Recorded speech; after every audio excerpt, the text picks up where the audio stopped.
L'exercice de la spirale explore 3 notions importantes.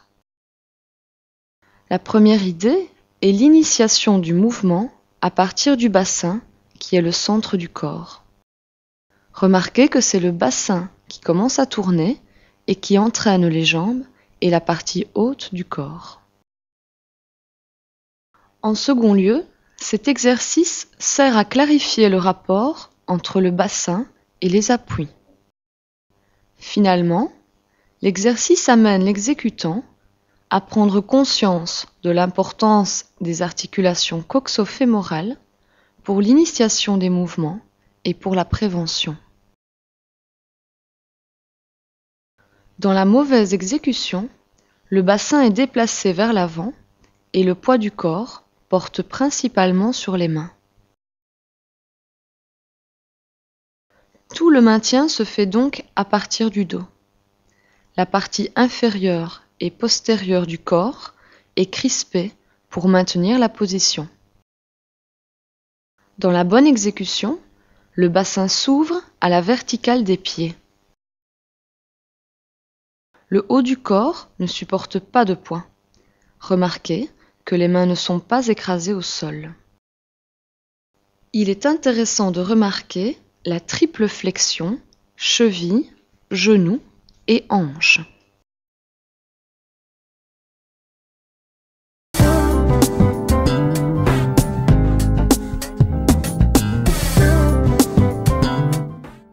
Le but de l'exercice est le changement de niveau dans l'espace, le passage du niveau bas au niveau moyen et au niveau haut.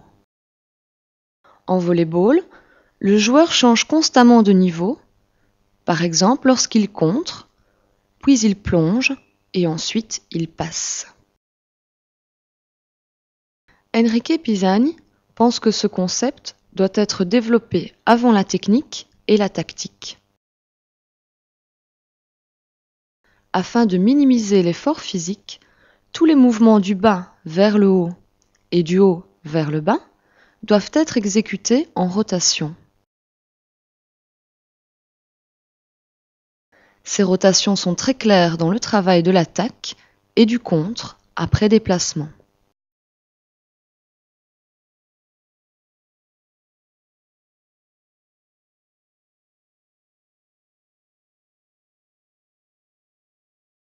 Dans cette exécution incorrecte, la rotation du bassin se termine avant que ne débute le changement de niveau. L'élévation ne se fait ainsi qu'avec l'extension des jambes. La force de rotation n'est pas utilisée. Dans cette exécution correcte, le mouvement va du sol vers le haut et la fin de la rotation du bassin coïncide avec la fin de l'extension.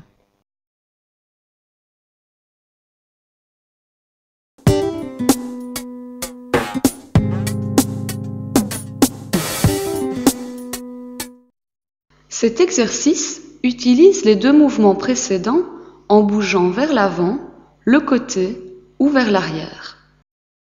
L'idée est qu'en avançant, le mouvement du bassin suive une courbe vers le bas. Le bassin va d'abord vers l'avant et pas directement vers le bas.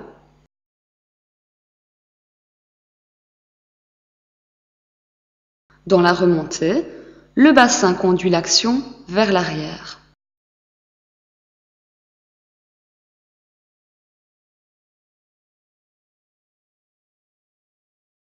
Dans la descente, la direction prioritaire du mouvement est vers l'avant. Dans la remontée, la direction prioritaire du mouvement est vers l'arrière. Les mouvements haut-bas deviennent secondaires. Dans la mauvaise exécution, la jambe arrière reste étendue et limite le mouvement. En conséquence, le bassin descend verticalement vers le sol. À la remontée, bassin et épaules se redressent complètement avant d'aller vers l'arrière. Dans la bonne exécution, le bassin débute d'abord le mouvement et avance pendant tout le déplacement. À la remontée, le bassin initie le mouvement vers l'arrière et les épaules ne se redressent qu'après que le poids du corps soit arrivé sur le pied arrière. Le mouvement vers l'avant prend toute son importance pour les plongeons, les roulades et tous les ballons qui tombent devant le joueur. L'erreur habituelle consiste à faire un pas vers l'avant en conservant le bassin à la même hauteur, à fléchir le tronc et finalement à descendre. Ceci entraîne une tension au niveau des adducteurs dont la conséquence est de bloquer le dos et le cou. Le mouvement manque ainsi d'amplitude. Le mouvement vers l'arrière prend toute son importance pour les ballons ou services qui arrivent longs en hauteur au niveau des épaules de la joueuse. L'erreur habituelle est de placer le torse et la tête vers l'arrière et de jouer le ballon en déséquilibre. Par contre, si la joueuse parvient à déplacer le bassin et à bouger un pied, elle aura plus de facilité à jouer le ballon.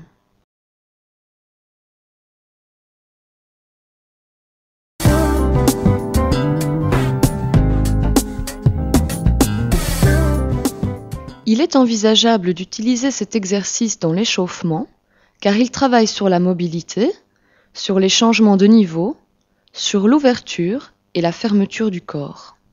Ces éléments sont capitaux dans les actions vers l'avant, vers l'arrière et sur le côté. Cela pourrait remplacer avantageusement les tours de terrain en petite course.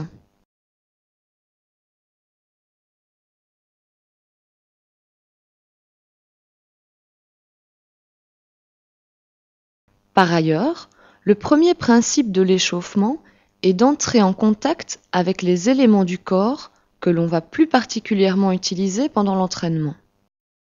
Dans ce type d'exercice, la demande d'attention de la joueuse reste toujours à un niveau élevé. Alors que, lorsqu'elle s'échauffe avec l'attention ailleurs et qu'elle aborde ensuite les actions où la demande de conscience du mouvement est très élevée, elle ne parvient pas à être immédiatement performante parce qu'elle n'est pas assez ciblée sur l'outil.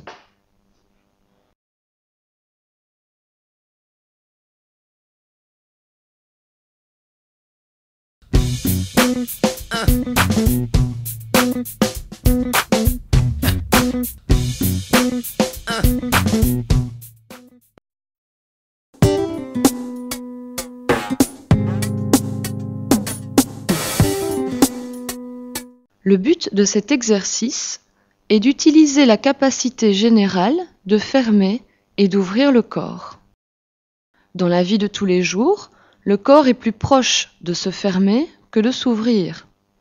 Rester devant l'ordinateur, en classe, marcher dans la rue, sont des actions où le corps est plus petit que ce qu'il est normalement. Mais le volley-ball exige l'ouverture du corps dans les actions de défense, de réception ou d'attaque. Le jeune joueur n'a généralement pas conscience de la possibilité d'ouvrir son corps.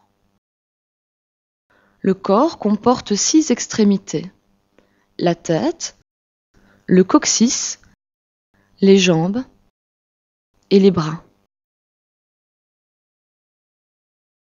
La première exploration consiste à amener toutes les extrémités le plus près possible du nombril et à les en éloigner. L'exercice s'exécute à terre pour éviter la sollicitation de la musculature de soutien. Ce mouvement ne doit pas fatiguer la musculature périphérique. Il s'agit seulement de développer la prise de conscience que le corps peut se fermer et s'ouvrir. Dans les actions d'attaque, de contre ou de défense, le corps va se fermer et s'ouvrir en même temps ou de manière différente. Par exemple, une action de réception va demander d'ouvrir la partie inférieure du corps pour écarter les jambes, mais de fermer la partie supérieure pour l'action des bras dans la manchette. C'est le contraire pour l'attaque. En l'air, la partie basse sera assez étroite, alors que la partie haute sera ouverte.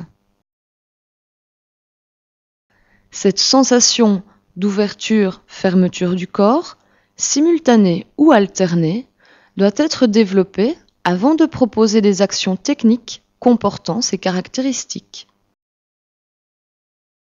Dans cette exécution incorrecte, les bras et les jambes se soulèvent, faisant appel à la musculature extérieure qui n'est pas nécessaire pour exécuter le mouvement. Il y a un processus économique qui n'est pas respecté. D'autre part, les différentes parties du corps ne bougent pas simultanément. Il n'y a pas d'harmonie dans l'ouverture et la fermeture. L'harmonie, c'est une impression, mais au niveau technique, cela veut dire économie. Dans cette exécution correcte, l'ouverture et la fermeture se produisent de façon simultanée, c'est-à-dire que le bassin, la tête et les bras bougent ensemble.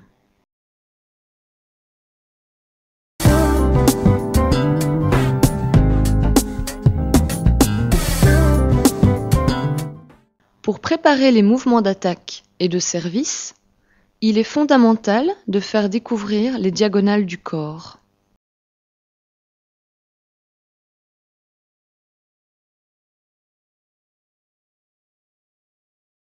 Dans cet exercice, la joueuse part avec bras et jambes écartés en X, de façon à distinguer deux diagonales passant par le nombril et reliant la main et le pied opposé. Le mouvement est exécuté en commençant par le haut du corps, le bras, ou par le bas du corps, la jambe. Nous observons de quelle façon les diagonales augmentent ou diminuent. Dans les mouvements qui commencent sur le ventre, soit par le bras, soit par la jambe, la distance augmente entre l'épaule du bras qui bouge et la hanche opposée. Dans les mouvements qui commencent sur le dos, la distance diminue. Les mouvements sur le ventre, commencés par le bras, correspondent aux mouvements de préparation pour l'attaque et le service. Les mouvements sur le dos, commencés par la jambe, sont les actions finales de frappe, soit de l'attaque, soit du service. Dans l'exécution incorrecte, la joueuse bouge une partie du corps simultanément, c'est-à-dire le bras et la jambe du même côté. Cela provoque un autre type de roulade où les diagonales n'existent pas. Dans l'exécution correcte, c'est le bras ou la jambe, à l'initiative du mouvement, qui entraîne le bassin et le reste du corps sans action de ceux-ci.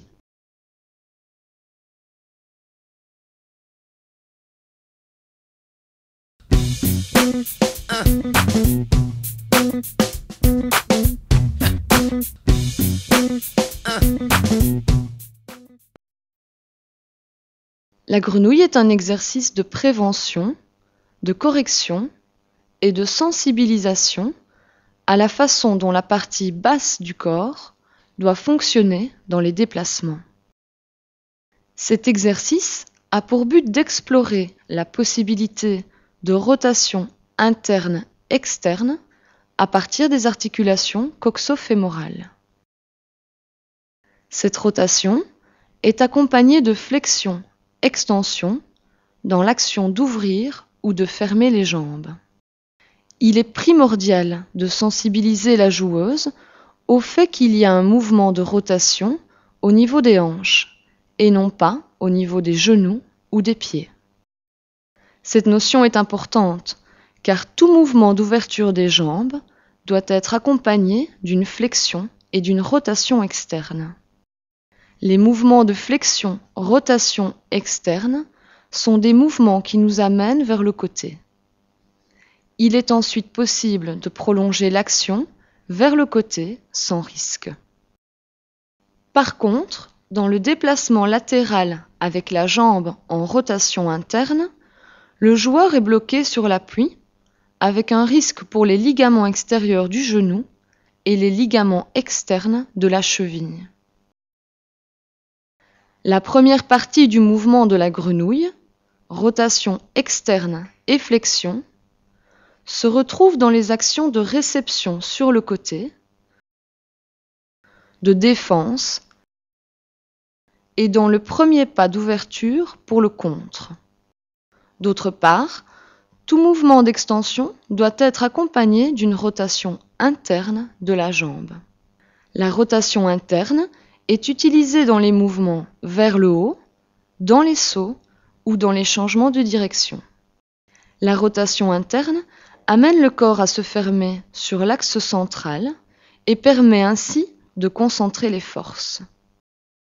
La deuxième partie du mouvement de la grenouille, extension des jambes avec rotation interne, est présente dans tous les sauts. Dans l'exécution incorrecte, il n'y a pas d'ouverture dans la flexion. Les genoux restent à la même distance l'un de l'autre. Lors de la phase d'extension, le mouvement du genou vers l'extérieur provoque une surutilisation des muscles de la cuisse. La gravité n'est pas utilisée et l'anatomie fonctionnelle de la joueuse n'est pas respectée. Dans l'exécution correcte, le bassin reste en position neutre, c'est-à-dire que la partie lombaire du dos ne bouge pas. Les pieds sont légèrement écartés et se déplacent parallèlement comme posés sur des rails. Seule la pointe du pied va vers l'extérieur. Il y a inspiration pendant la flexion et expiration pendant l'extension.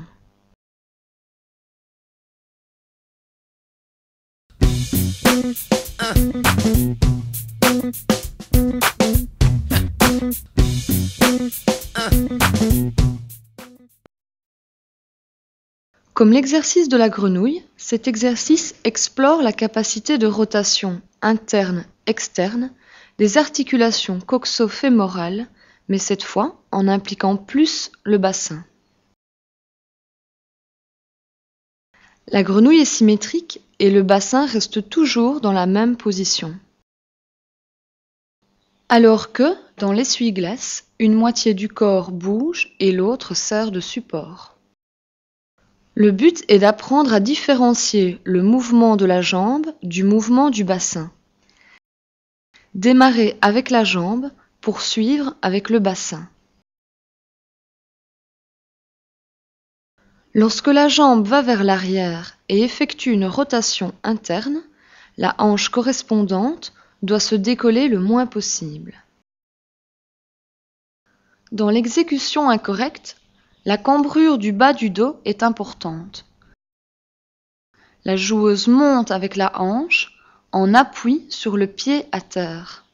Alors, le mouvement ne part pas de l'articulation coxo-fémorale, mais il démarre du bassin. Dans l'exécution correcte, la hanche ne monte pas sur le pied. C'est la jambe qui initie le mouvement et non le bassin.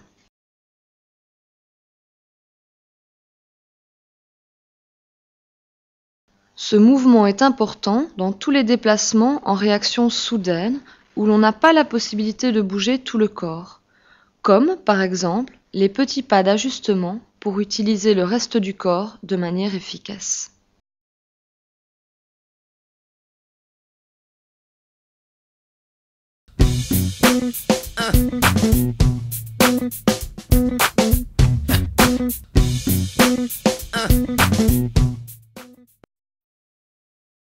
Lorsqu'il y a mouvement asymétrique en ouverture ou flexion et en rotation externe, la partie du corps qui supporte l'action fera exactement le contraire de ce que fait la partie du corps qui exécute l'action. Par exemple, Dans l'attaque, lorsque le joueur ouvre la partie du corps qui va frapper le ballon, il ferme la partie opposée qui devient alors le support du mouvement. Le but de l'exercice est d'obliger le corps à établir un équilibre dynamique entre ces deux parties.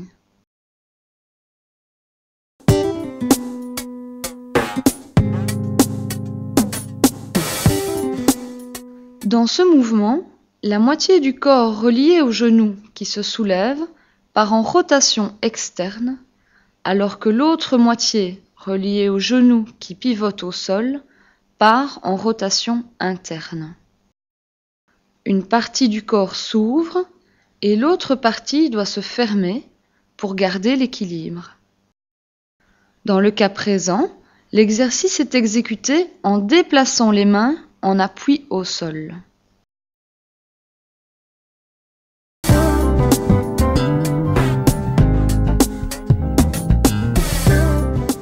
Dans cette évolution de l'exercice, le bassin de la joueuse tourne à 180